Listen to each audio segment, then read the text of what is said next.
Hey guys, Thomas the Silly Jr. here, aka Mustached. I'm here to review the movie The Blue Beetle. If you end up enjoying this full movie review, then please feel free to like, comment, and subscribe. Also make sure to check out those links in the description. One will head you over to my petition to help out smaller YouTubers. Second and third to my Patreon and PayPal where you can help support me and my channel directly. And fourth to my Discord server where you can join, collab, and chill and all that cool stuff. And with all that out of the way, let's get into The Blue Beetle. So, I had first heard about this movie actually quite a bit ago. I had seen the leaked photos of this movie popping up quite a bit ago, actually, even far beyond seeing the trailer in terms of a timeline. Then seeing the trailer and thinking with how things have fallen into the shambles in the DCEU, how this movie was going to quite shake up in its receival.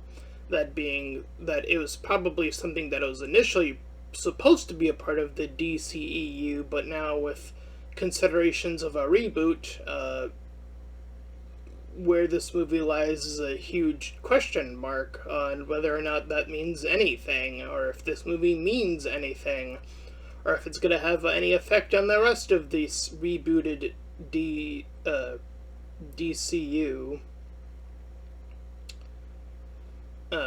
reboot. But that is a wait and see sort of moment, I guess. And I am right there with that whole, I've been saying it for a bit, even before the announcement of a reboot was officially, or maybe even unofficially announced. I'm not really sure where their headspace is, but I have been saying it way before they have been wanting to make a reboot. I have been saying that the DCEU had needed a reboot for some time, and only recently have I been saying, additionally to that, the MCU also needed to, at this point, needs to make a reboot and just start over from scratch, because boy oh boy have both universes have fallen to absolute shambles. So I want to make it crystal clear that I think that this movie is in a bizarre place in terms of where it's supposed to be placed before even getting anywhere else in the movie, which is in itself odd because this movie does, for the most part, play like its own separate movie that doesn't tie in anything except with the brief mentions of other superheroes already existing in this universe. That being the only indicator that there's been hints of that existing already. But outside of that, there doesn't, again, seem to be any real stuff. But anyways, I digress. We gotta move on to the plot, story, and characters and all that stuff. So the movie starts off with a helicopter flying over by, and we see this sort of group of people searching for the scarab, or the blue, or also known as the Blue Beetle device, as it currently is, in its smaller form. We see a bit of a montage as the opening credits go by, showing that this beetle has been moving around and been searched for quite some time. We cut to Palmyra City, and our lead, who's known as Jamie, or Jamie, depending on how you want to pronounce it, is our lead character who will be taken in by this Blue Beetle. He is done getting his graduation. He is now returned from college, and he is reunited with his family. He has his uncle, his two parents, a sister, and a grandma. His uncle, his name is Rudy, and he's some sort of he plays off this conspiracy guy who's not so keen on big organizations. The family updates him that they are going to lose their house, And furthermore, their shop is in addition also gone. So they are not doing so hot in terms of things going well for them. They have a moment one by one where I'll just call him for the sake of simplicity, Jamie. Because that's what I wrote in my notes anyway. The sister kind of goes on about how if she were to also go to college, about how she would spend the rest of her life in debt. And boy, that is a fantastic criticism about college that I wish more movies would make and actually have people pay attention to that and actually in real life take that criticism to heart and go to colleges and be like, this your debt shit is fucking nuts and has been for decades. Yes, I'm gonna repeat that, decades. uh, so yeah, college is definitely one of those oof moments of this movie is hitting out with daggers with pretty blunt messages, and I'm all for that one because I am very adamant about the early experience and slash transition period between if you're someone going to college and or slash transitioning into getting a job. That is something definitely I would wish that more people would fight against, but we don't.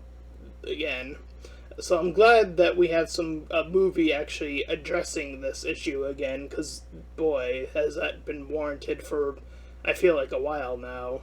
Anyway, so he talks about how he wants to get his family out, more so in a way of wanting them to not be in this poor situation anymore. So the movie clearly, and very early on, puts on a heavy push in its themes of both classism, as it shows off the rest of the city, them looking out towards them, and showing how that's like the rich part of this area that they live in, and they are currently living in this sort of suburb, Mexican slash other, perhaps maybe even Dominican and Republican, maybe also integrated there as well. Perhaps it's not. It's a bit vague in that outside of the Mexican representation here. And they further go on to say how the rich will essentially want to eventually move in and kick them out, meaning make them homeless eventually over time. Once again, very heavy criticisms right out of America from a Mexican point of view, which there has definitely been the long tensions between Mexicans and Americans, with the border being a thing that has been in contention for, again, decades. And how to become an American citizen and how you're treated once you're done so, and all of this stuff, and what does it take to become an American citizen, and what if you're not, but you're still a good family. There's so much nuance to those discussions that is all they're sort of hitting the points all one by one here. But the main character reinforces to his sister that he will be the one to indeed make it, so that they won't have to worry. And it cuts to them immediately getting jobs as cleaners, which is, for those not in the know, that is very typically the jobs that you would see most Hispanic people get associated with. Excuse me. When it comes to getting work in general, is positions of cleaner, janitorial, very low-end jobs that don't pay that well. So this is once again, hitting not only on sort of the stereotype, but using that stereotype to be like, yeah, so if that's true, then, which there is a case for it to be obviously true, because our history shows that it is, again, not every stereotype is 100%, but there is clearly a statistic behind the stereotype for it to even exist. So therefore, it must clearly exist and does so. So this representation continues to unfold and once again criticize this sort of uh, station that uh, Hispanic and Mexicans alike would get in comparison to our antagonist of the group or of the movie, Vicky, who is this inheritance of this the whole opening, her searching for the Beetle, and her niece Jennifer. Uh, and the company that they work for is OMAC, uh, which stands for One Man Armor Corps.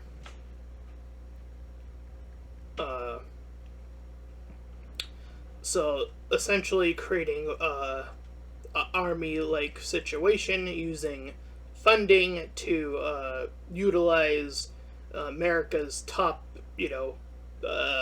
sort of what we invest the most money into, our military. That is, again, something that is here clearly once again being criticized. And again, it's point by point. It's very to the point of hitting each and every one of these rather consistently.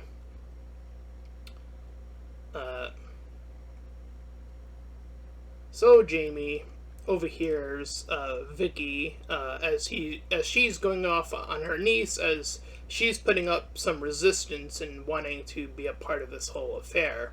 Unfortunately, when he interferes, he gets fired pretty quickly, as well as his sister, who gets done using the restroom at that point in time. But she sees how poorly they were treated, so Jennifer goes outside and offers him her number. Excuse me.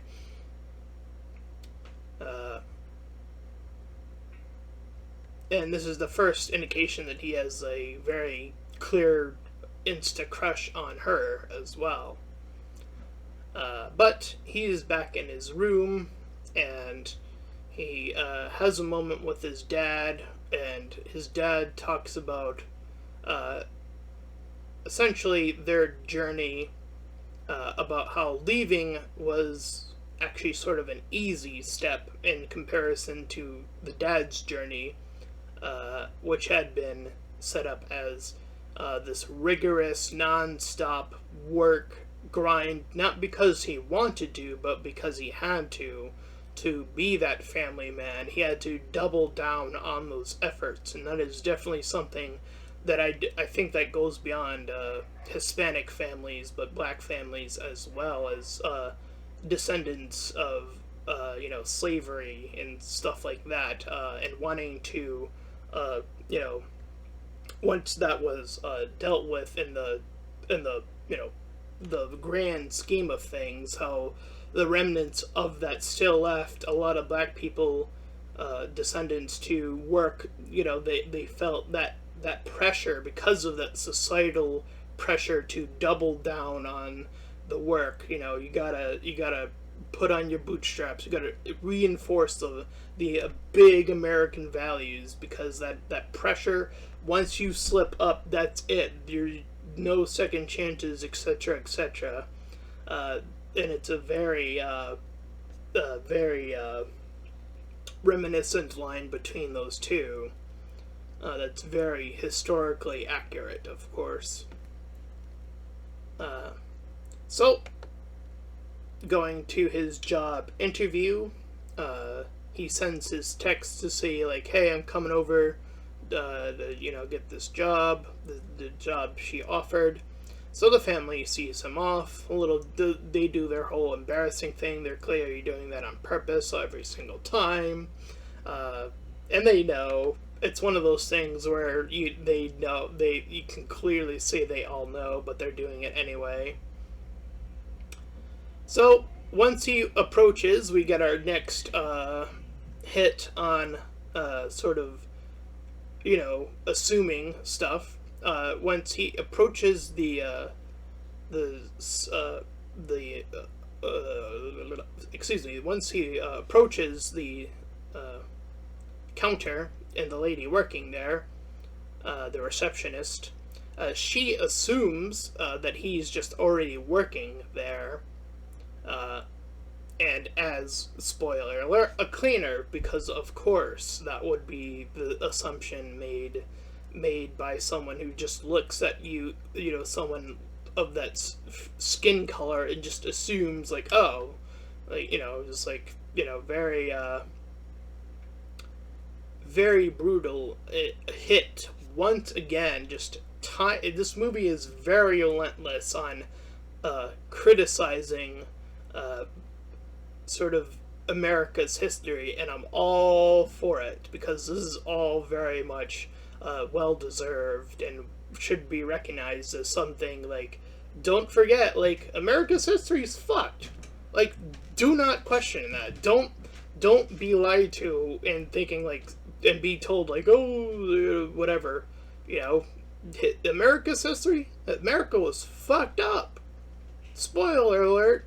It was for a very long time, a very, very long time, decades worth of time, where it was okay with slavery, okay with treating Hispanics, very much, very close to slavery, but they got they got the, sometimes it was like that, sometimes it wasn't, depending. So they had something in between.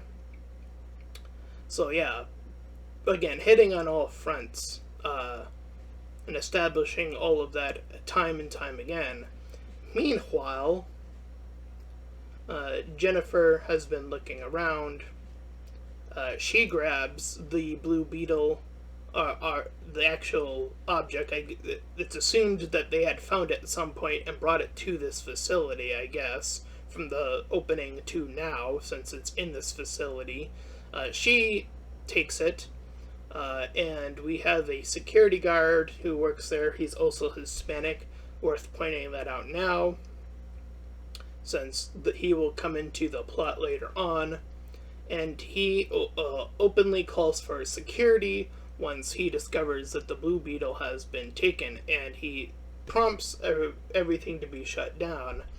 However, apparently they are too slow, as she makes her way down with the blue beetle in hand and hands it over to him, saying that he needs to leave immediately, while she brings the guards that have been moving towards the door away back from the door.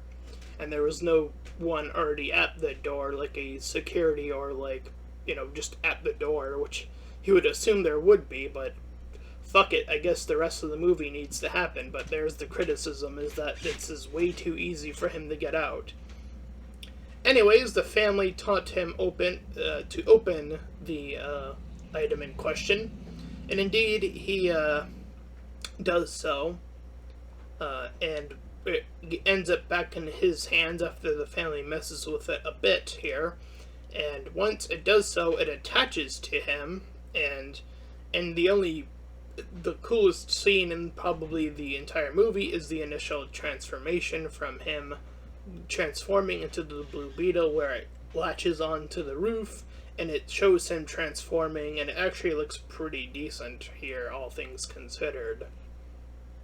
And of course the family is freaking out as he is transforming in front of everyone. He hears a inner voice. The blue beetle lady has its own name, but I did not for the life of me ever catch what it was throughout the entire movie. So I'll just refer to her as Beetle when I'm referring to her, just because I don't know what the name is. But point being, excuse me. So, speaking of, Beetle proceeds to operate and test the now costume you see here on the poster, by having him fly around, very much taking cues from other superhero movies like Iron Man, the first one, having him fly up and up and up and all the way back down, and then hovering and flying once he's like close to the water. It has him. I suppose this is supposed to be like a mockery against what was it? Doctor Strange 2 in the Multiverse of Madness, where he like lands at some point and you see the bus towards him, and it's in the commercial, by the way, or the trailer, I should say. And you see the shield like line up in front of him, and then it like splits the bus evenly in half. Which, by the way, I'm just gonna say, insane luck that no one was standing on that bus, because buses typically, more often than not, get filled to the point of people having to stand up. You know, probably more so back then than now, but point being is that he's really lucky that no one was standing up for him to not take anyone out, or have her, take anyone out, since she is technically all in control while he's sort of helplessly looking on. So yeah, the bus is split in half and it like slides across, and people are outside witnessing this. So they're like, what the heck is all that all about? And the people on the bus clearly all see it once, it passes by.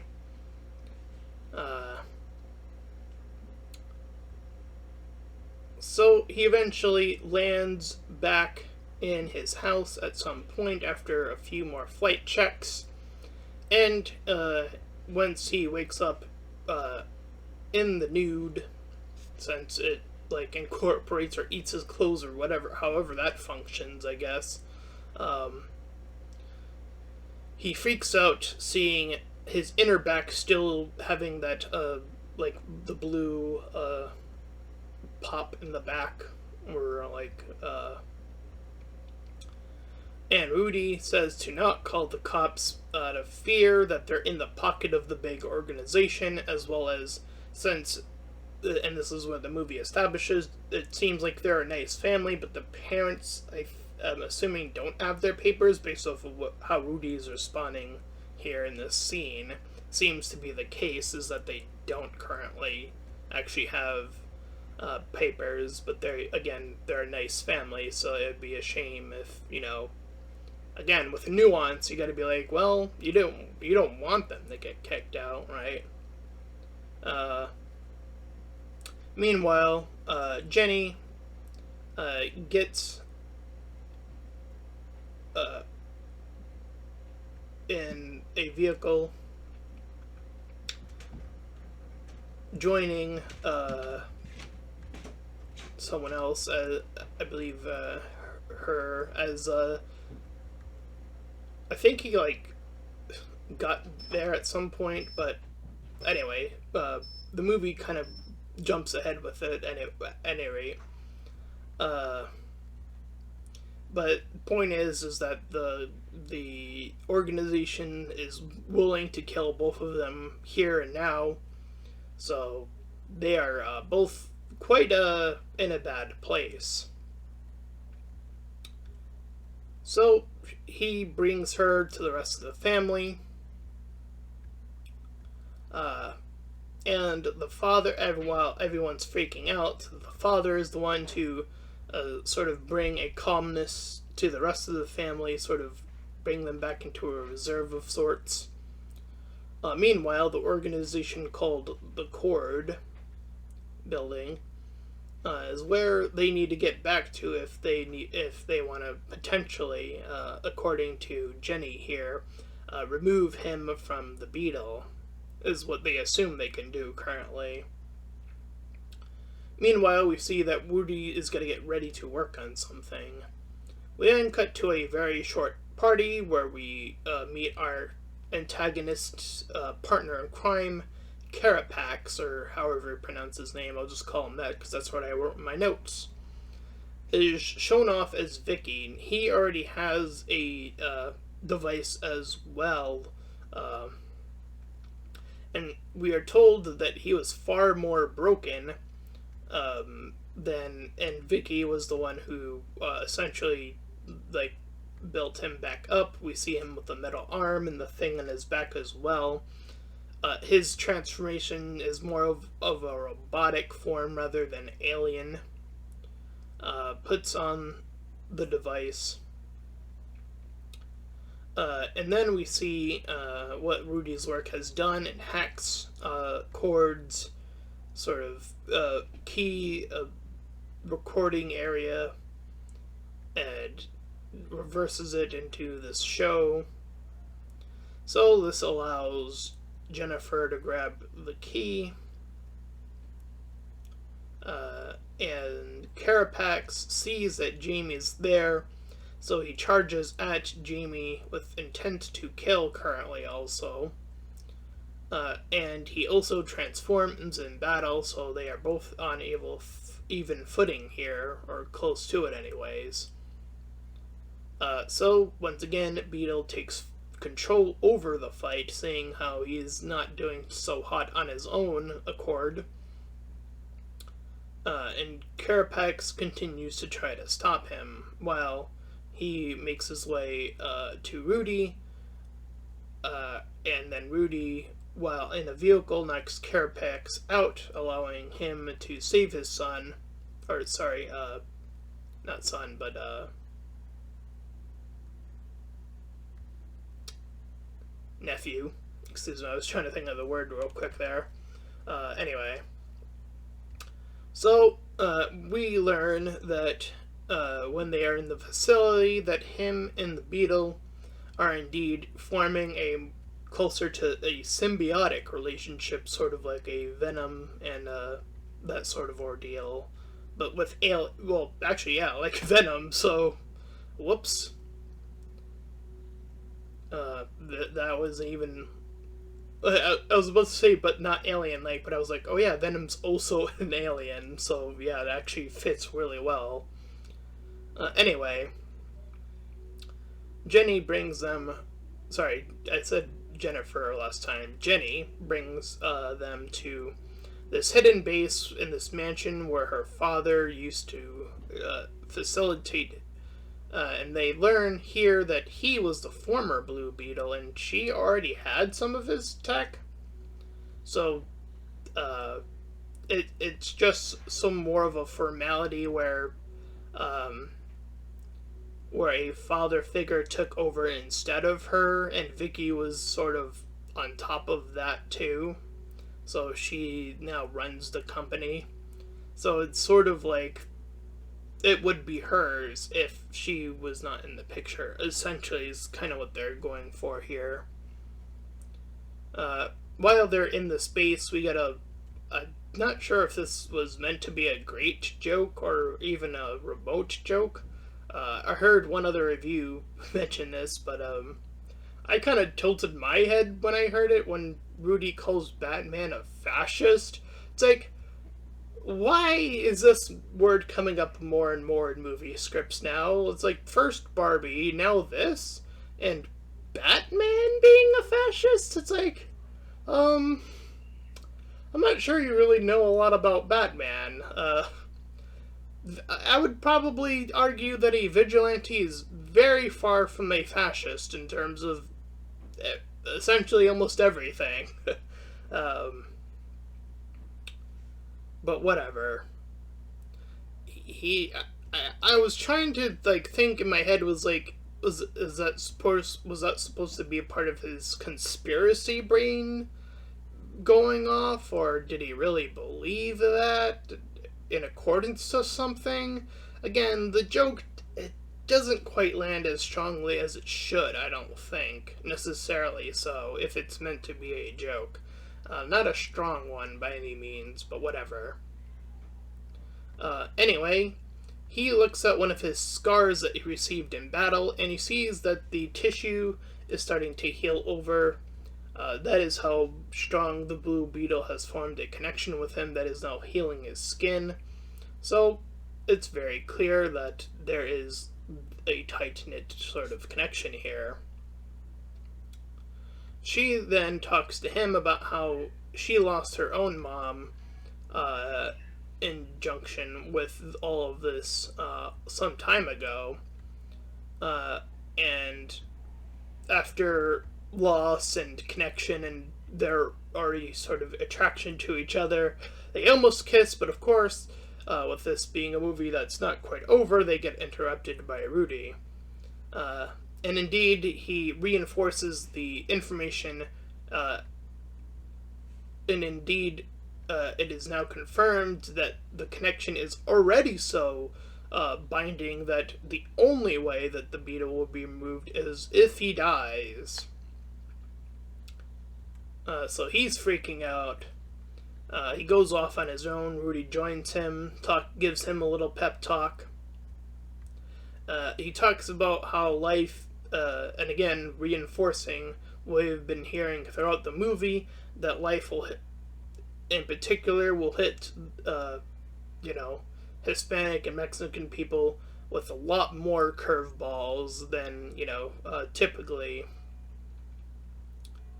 And reinforcing the whole thing with his dad spending his essentially his entire life building that grind for his son, Jamie here. So they see helicopters on the move. They suspect that it's moving towards his family, so he is trying to get his suit to activate because it currently isn't. So he's like, "Oh right, it's gonna protect me." So he jumps off of the roof, and it does indeed allow him to change. And he moves in. Meanwhile, the family is found by the security forces looking for him, but they trap the family instead. And despite the movie showing that this organization had intent to not only kill him but now his family, as we hear Vicky clearly say, aim for the family. He says to Beetle to only proceed to go up for the knockout attacks.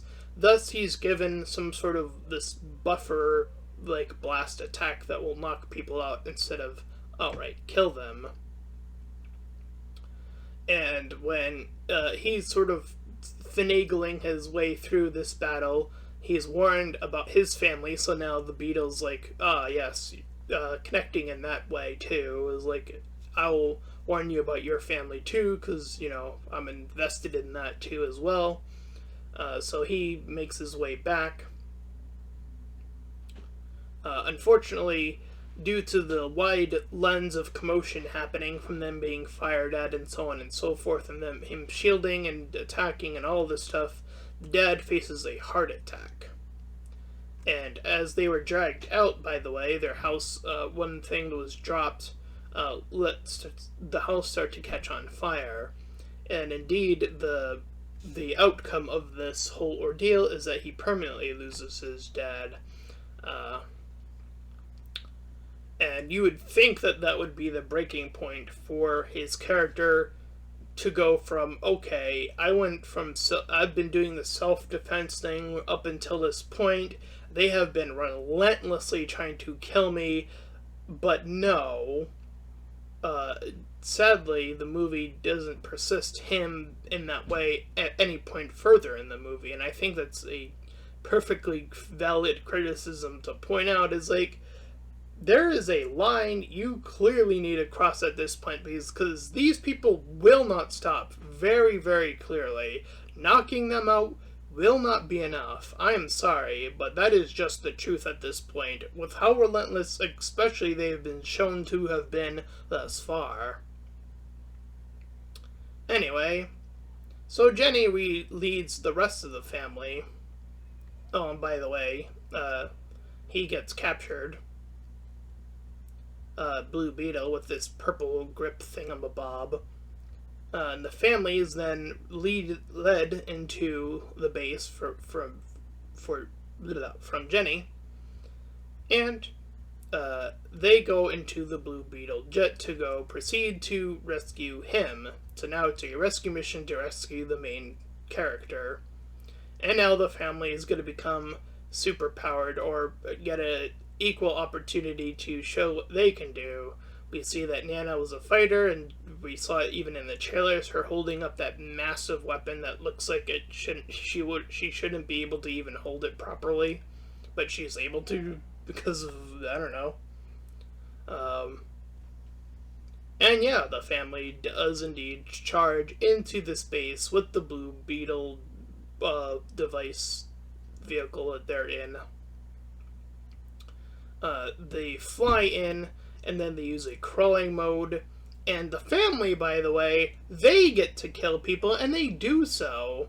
So it's like, okay, so the family gets it. They're like, you clearly see the Blue Beetle penetrate a guy's chest and like rip through him.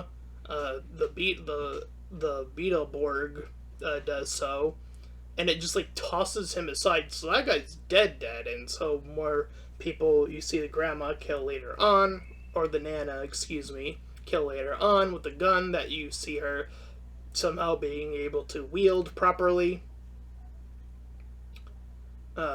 So yeah, Jen and the sister sort of initially go in, and they bump into while hiding this entire armor set. So this is where they plan to mass produce it, so on and so forth. This weapon to reinforce that whole idea. And in his moment of being trapped, he gets a moment in vision with his father. This is something that the Beetle is providing him, by the way. You see like this whole eye transition thing. And the dad gets to speak to him one last time, saying that this was meant to be your purpose. This is your destiny. Interlock with the Beetle or whatever. So he does so. He runs towards the Beetle and does the touch. So this whole thing with him being grabbed was all in a part to gather the code of the Beetle and transfer it to Carapax, which they can apparently do despite this thing being alien. Don't ask me how that works, but it just does. So, geez, already showing us that human tech is already on a whole nother level that's like, oh boy, even if you're starting a whole new universe, you're gonna be in trouble already with the level of escalation with that being a bit. But nonetheless, we see Jamie indeed escape. He gets assisted by the Hispanic security worker we saw earlier on in the movie. Only after like the process complete and like they're like proceeding to want to kill him. So he sets him free when he tries to run out, but the worker lets him go. And then he gets killed for it. So he sacrifices his own life, the security guard does, and Jamie continues to run. And they tried to excuse him not wearing his helmet for this portion of the movie anyway, is that the system needs to reboot. So at least, despite this movie lacking him being in the costume a lot, he's barely in it in the movie. At least they give some sort of like excuse here as to why that would be the case. So I'm like, at least they're trying to write a reason why that would be the case instead of just being like, fuck it, forget. Don't even think about why, a character would not wear their helmet so you can see the actor's face. Fuck trying to think of an excuse. At least here the writers are like, you know what? Let's have the system reboot, and that's why he can't form his helmet. Fine, whatever. I'm cool with that being the reason. Sure, at least there is one,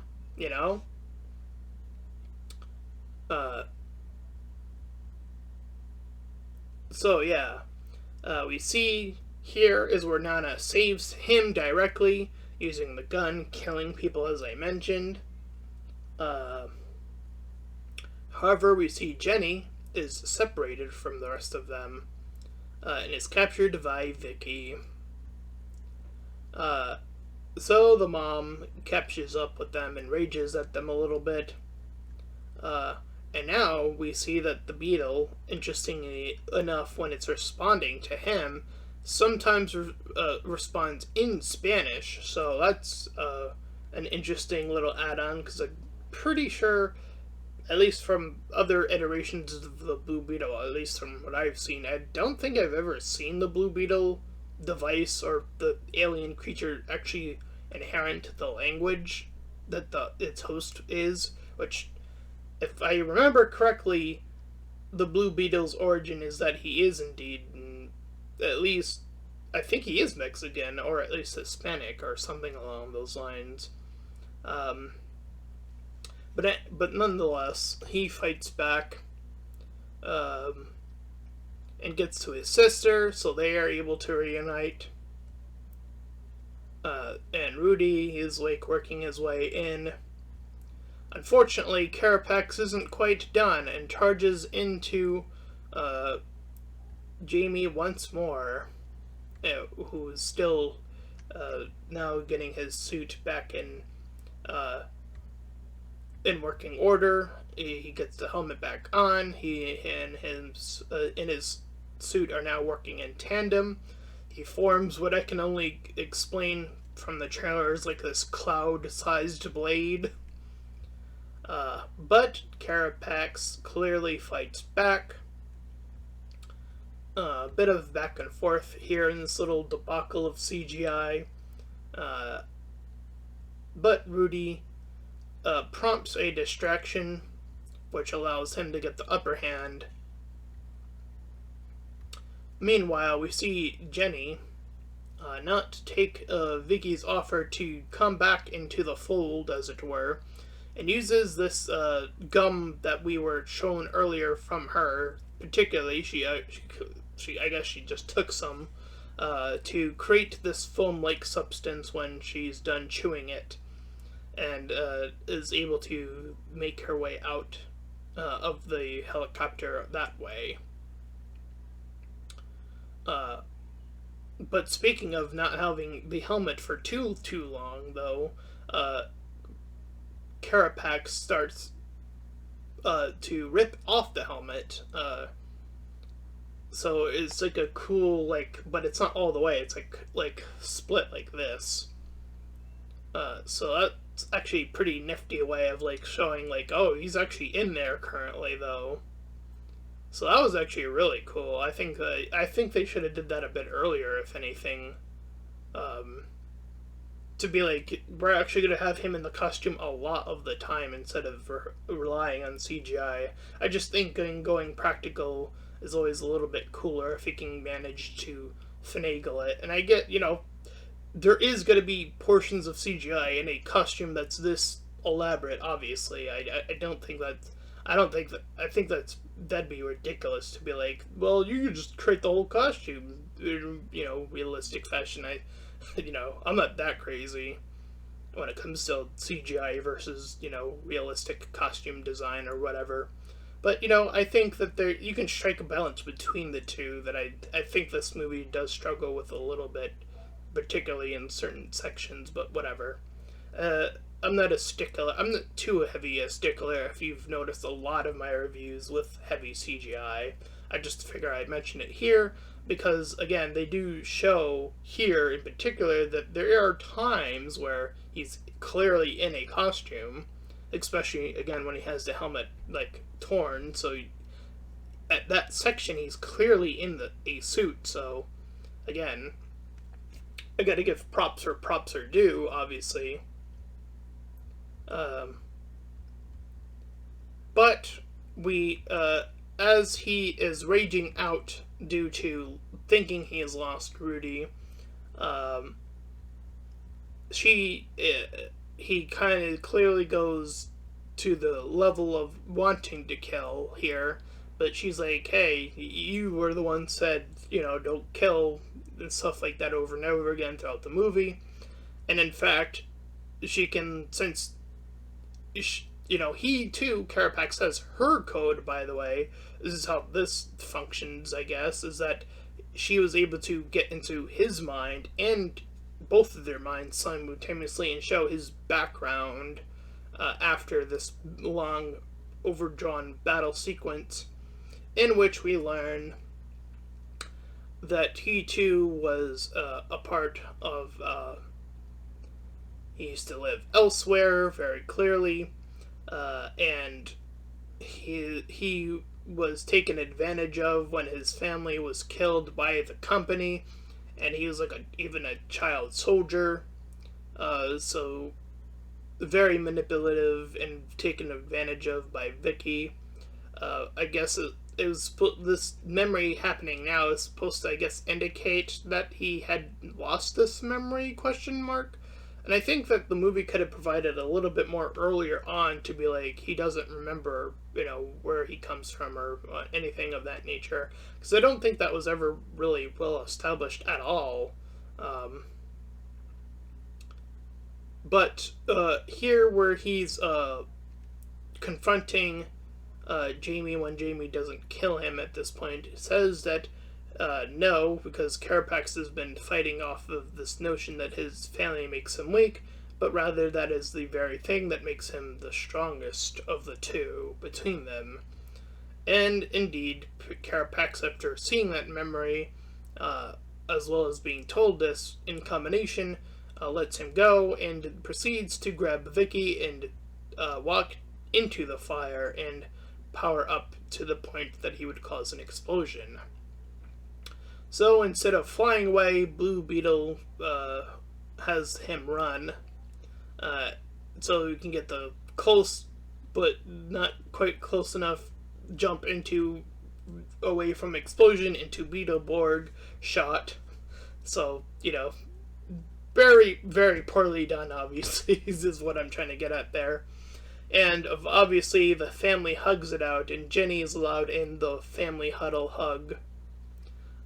Then we see them later on reunite at the house, which is still, burnt down, but the community, the rest of the people around the following houses come in for the support. They're like, yeah, let's have a little, get together, so on and so forth.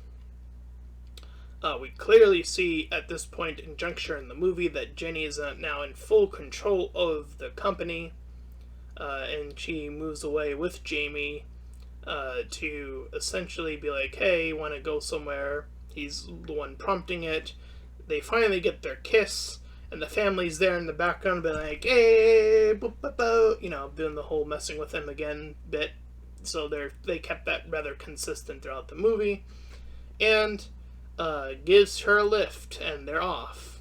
I didn't stay for any after credit sequences. I've been told that there are apparently some, or at least one that's relevant, question mark, but whatever, I don't really care. I don't really care for middle credit sequences anymore, honestly. If it's like promote next thing, I've given up on it. I'm done with it. I don't care anymore. It used to be special. That's the thing. It used to be special, and now I couldn't give more of a fuck. It's like, I really don't give a fuck what they're trying to promote now. Just whatever. I really, really don't care. So yeah, that's where my whole aspect has been for the after credit sequence for quite a while now. I have not stayed for an after credit sequence for quite a great deal of time.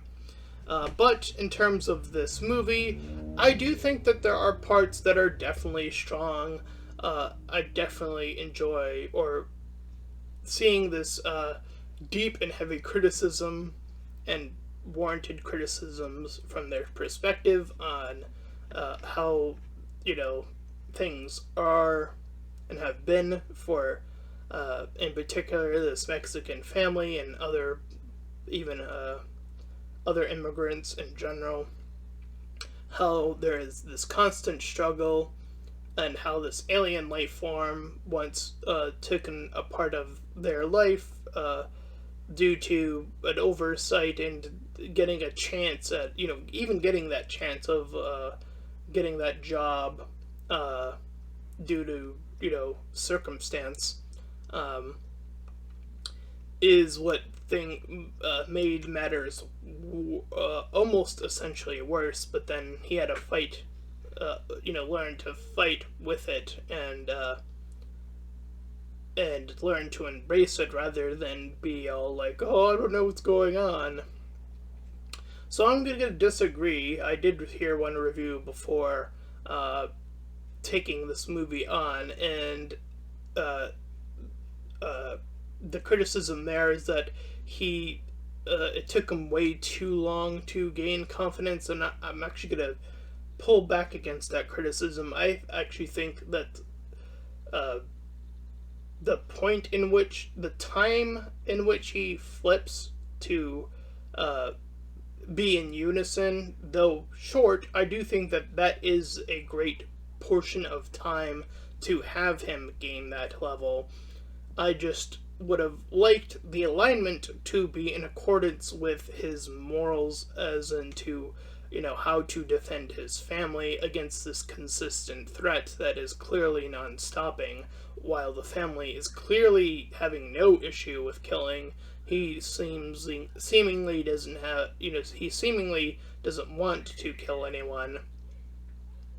Uh, and so I think that there is a very clear line in this movie, or a portion in this movie, where I think having him confront what that would mean for him to actually actively kill someone, I think that would have challenged the character to a significant degree if that was his moral standpoint of, killing is unjust, and having the robot actually at a point be like, nah, I'm just gonna do my own thing. I think that would have been much more interesting in terms of creating a dynamic between him and the Beetle itself. But the movie just doesn't find that part in the movie to really challenge the protagonist in that particular way. So I do think that is a very fair criticism in that regard. But in terms of the comedy, I felt like they're very clearly trying to have a little bit of the levity here. I think it works okay for the moments that it exists in. The family being able to control the Beetleborg and save him is a little over ridiculous. Obviously, it is like on the ascension of breaking suspension of disbelief that they could just drive this thing and take on a official government, sort of ordeal is like beyond ridiculous and all that stuff. So there's I think that this movie could have needed to could have used a little bit of a redraft in certain sections, and how the Carapax was able to just get the code from Blue Beetle. I feel like the whole capture thing, in junction with the family saving him, I think that could have been completely removed if because I think that particular moment, it just doesn't work. There's nothing in that makes any, like, the logic is completely broken. Like, they just have it be like, no, we just have the code. Like, we could just take the code. Sure. Alien from an alien source. Sure, okay. Like, I don't buy it. So I think that if there's any section that would actually completely redux or rechange, would be that moment for something a little bit more meaningful. Perhaps that section I think I would have reserved for having that moment be where the Blue Beetle, still acting in its own accordance, kills someone, as I was mentioning earlier, and then having that dynamic shift between him not wanting to and her overriding it and doing it anyway, creating that stronger dynamic and having a little bit more resistance between the two before they interlock and become a fighting junctioned team. So I think he gets the suit fast enough, but I just don't think that they do enough with it once he has it on. And again, I think that one test in replacement of this stupid like coding thing. If anything, I think the whole Carapax, the way that the Carapax thing should have worked is that he just should have just gotten some generic like upgrades that made his armor just bulkier. If anything, I think that could have just solved the entire problem because like just having it copy it just again the logic there just doesn't make any sense. In terms of a final score, I'm gonna have to go with a 5 out of 10. I do think that this movie does have a bit going for it in terms of positives, but I do think that there are quite a number of criticisms here that unfortunately prevent it from being a strict, solid movie. And with that, that is my review of The Blue Beetle, and if you ended up enjoying it, then please feel free to like, comment, and subscribe. Also, make sure to check out those links in the description and want to head over to my petition to help out smaller YouTubers. Second to third to my Patreon and PayPal, where you can help support me and my channel, and fourth to my Discord server you can join, collab, and all that cool stuff. And until next time, everyone, bye-bye!